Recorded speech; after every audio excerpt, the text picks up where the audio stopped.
बिस्मिल्लाहिर्रहमानिर्रहीम। हमारा इस वीक का ये जो है वो लेक्चर नंबर 1 है, जो कि हम नेक्स्ट चैप्टर स्टार्ट करने जा रहे हैं। मैथमेटिकल मेथड्स ऑफ फिज़िक्स का ये चैप्टर है वेक्टर एनालिसिस। ठीक है, तो वेक्टर एनालिसिस को स्टार्ट करने से पहले हमें जो है वो मालूम होना चाहिए कि स्केलर्स क्या होते हैं और वेक्टर्स क्या होते हैं। ठीक है, हमें इस चीज़ के बारे में पता होना चाहिए। तो स्केलर क्वांटिटी आपके पास आप कैसे डिफ़ाइन करते हैं कि वो फिज़िकल क्वांटिटी जिसका सिर्फ मैग्नीट्यूड होता है। ठीक है, यानी फॉर एग्जांपल आपके पास अगर एक मास है उसकी बात करें या आप एक इलेक्ट्रिक चार्ज की बात करें, तो ये सारी आपके पास क्वांटिटीज़ जो हैं वो क्या हैं, स्केलर क्वांटिटीज़ हैं। ठीक है, नेक्स्ट थिंग आपके पास है वेक्टर्स। तो वेक्टर्स आपके पास क्या होते हैं, वेक्टर आपके पास वो क्वांटिटी है जिसमें मैग्नीट्यूड भी होगा और उसकी डायरेक्शन भी होगी। जिस तरह अगर हम बात करें फोर्स की या वेट की, तो फोर्स आप देखते हो कि फोर्स का एक मैग्नीट्यूड भी होता है और आप कहते हो कि फोर्स जो है वो आप इस डायरेक्शन में लगा रहे हैं, हॉरिजॉन्टल डायरेक्शन में लगा रहे हैं, वर्टिकल डायरेक्शन में लगा रहे हैं, तो आप उसकी डायरेक्शन की भी साथ साथ बात करते हैं। तो इस तरह की जो क्वांटिटीज़ होती हैं उनको हम कहते हैं वेक्टर क्वांटिटीज़। नेक्स्ट थिंग जो आपके पास वेक्टर्स के अंदर आती है कि आप वेक्टर्स की मल्टीप्लिकेशन किस तरह कर सकते हैं। तो वेक्टर्स को मल्टीप्लाई करने के लिए आपके पास दो तरह की मल्टीप्लिकेशंस होती हैं। ठीक है, एक आपके पास क्या स्केलर प्रोडक्ट होता है, एक आपके पास होता है वेक्टर प्रोडक्ट।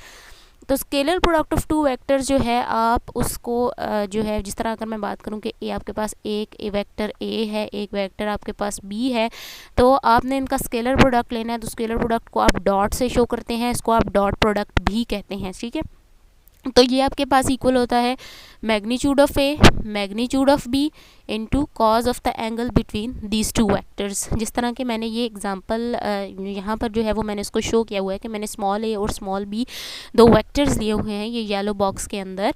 तो इनको मैंने यहाँ पर रिप्रेजेंट कर लिया कि ए आपके पास ये वेक्टर है, बी आपके पास ये वेक्टर है। सही है, ये हो गया आपके पास बी वेक्टर, ये हो गया आपके पास ए वेक्टर।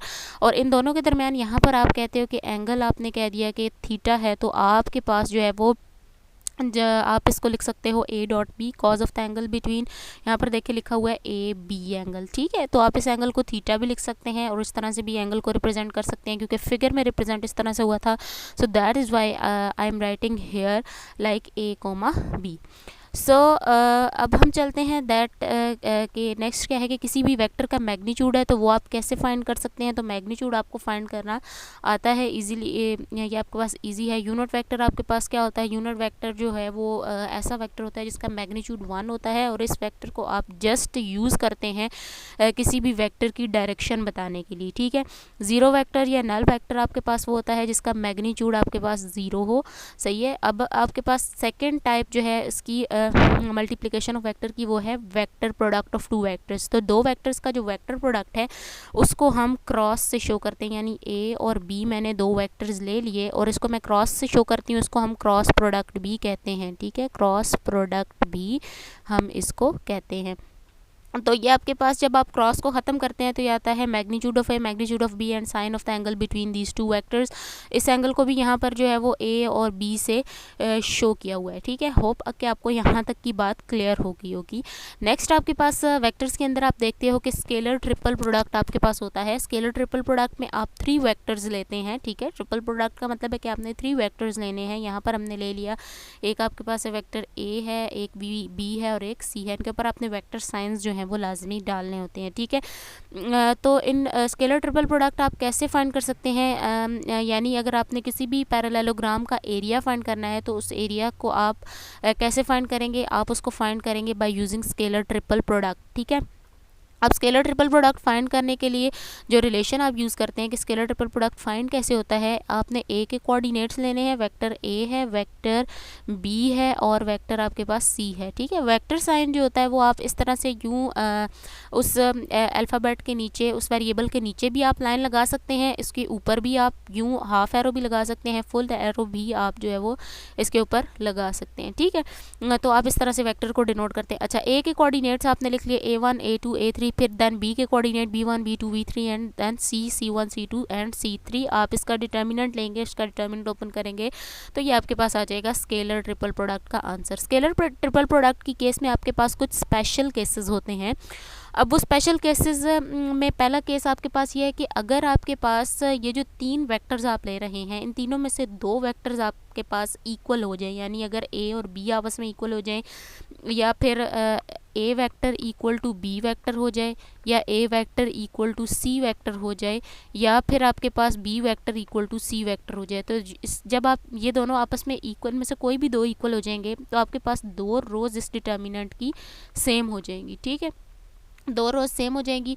2 रोज़ सेम होने का मतलब ये है कि जब आपके पास 2 रोज़ जो हैं वो सेम हो जाएं, 2 रोज़ सेम हो जाएं, तो आपके पास जो डिटर्मिनेंट ऑफ मैट्रिक्स होता है वो आपके पास इक्वल टू 0 हो जाता है। तो इस मैट्रिक्स का डिटर्मिनेंट 0 हो जाएगा अगर 2 रोज़ आपके पास सेम हो जाए। थर्ड थिंग, सेकंड बात ये है आपके पास कि अगर आपके जो 3 वेक्टर्स हैं वो सेम प्लेन में लाई कर रहे हैं, ठीक है, यानी अगर आपके पास ये वेक्टर सेम प्लेन में लाई कर रहे हैं, तो सेम प्लेन में लाई करने का मतलब ये हुआ कि एक वेक्टर जो होगा वो एक्स एक्सिस के लॉन्ग होगा, एक वाई एक्सिस के लॉन्ग होगा और एक जेड एक्सिस के लॉन्ग होगा, यानी तीनों एक दूसरे के साथ क्या बना रहे हैं, एंगल 90 का एंगल बना रहे हैं। तो जब आप स्केलर ट्रिपल प्रोडक्ट को ओपन करेंगे तो ए डॉट बी क्रॉस सी आ जाएगा। तो इसका मतलब क्या हुआ, इसको अगर मैं लिखूं तो ए बी क्रॉस सी सी,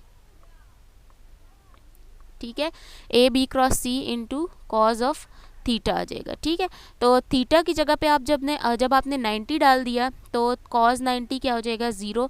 तो आपके पास ये क्या हो जाएगा, स्केलर ट्रिपल प्रोडक्ट इस केस में भी 0 हो जाएगा। ठीक है, यहाँ तक की बात होप कि आपको क्लियर हो गई होगी। देन आपके पास होता है vector triple product. Vector triple product आपके पास क्या होता है कि अगर आपने क्या किया, A cross B cross C जो है उसको आप कहते हैं vector triple product of A B and C vectors. So A B and C का क्रॉस प्रोडक्ट अगर आप लें तो आप इसको कैसे ओपन कर सकते हैं, आप इसको लिख सकते हैं ए डॉट सी साथ में बी आ जाएगा माइनस ए डॉट बी साथ में आपके पास सी वेक्टर आ जाएगा। ठीक है, और यहाँ तक की बात आपको क्लियर हो गई होगी। Vector triple product and scalar triple product की आपको अंडरस्टैंडिंग हो गई होगी। ठीक है, उसके बाद डायरेक्शन कोसाइंस आपके पास क्या होते हैं। डायरेक्शन कोसाइंस आपके पास क्या चीज़ है कि the cosine of angle with the vector A makes the x axis, y axis and z axis are known as direction cosines and usually denoted by L, M and n। ठीक है, तो इनको हम L, M और n से denote करते हैं। कोई भी वेक्टर x एक्सिस के साथ, y एक्सिस के साथ, z एक्सिस के साथ जो एंगल बनाता है उसको हम कहते हैं उसके डायरेक्शन कोसाइंस। तो अगर हमने एक वेक्टर a ले लिया, ठीक है, यहाँ पर ये मैंने वेक्टर a ले लिया और ये वेक्टर a क्या कर रहा है, x एक्सिस के साथ एंगल अल्फा बना रहा है, y एक्सिस के साथ ये एंगल बीटा बना रहा है और z एक्सिस के साथ ये एंगल गैमा बना रहा है। तो आप इसके डायरेक्शन को साइंस कैसे लिख सकते हैं कि आपके पास कॉज ऑफ अल्फा इक्वल आ जाएगा A X divided by magnitude of A, cos of beta आपके पास इक्वल आ जाएगा A Y divided by magnitude of A, and cos gamma equal to A Z divided by magnitude of A आ जाएगा। ठीक है, तो अगर इसकी इंपॉर्टेंट प्रॉपर्टी होती है कि cos square alpha plus cos square beta plus cos square gamma is equal to 1 होता है। इसको आप इजीली प्रूफ भी कर सकते हैं। Cos square alpha, cos alpha की जगह पे आप उसकी वैल्यू लगा दें A X square divided by A square plus A Y square divided by A square plus A Z square divided by A square लगाएंगे तो आप इसका एलसीएम लेके सॉल्व करेंगे तो that will be equal to 1। तो आप इसको इजीली प्रूफ भी कर सकते हैं। नेक्स्ट लेक्चर के अंदर हम देखेंगे कि हमारे पास फील्ड्स क्या होती हैं और इससे मज़ीद आगे जो है वो हम जाएंगे। अभी मैं लेक्चर को यहाँ पर, इस वीडियो को यहाँ पर फिनिश कर रही हूँ।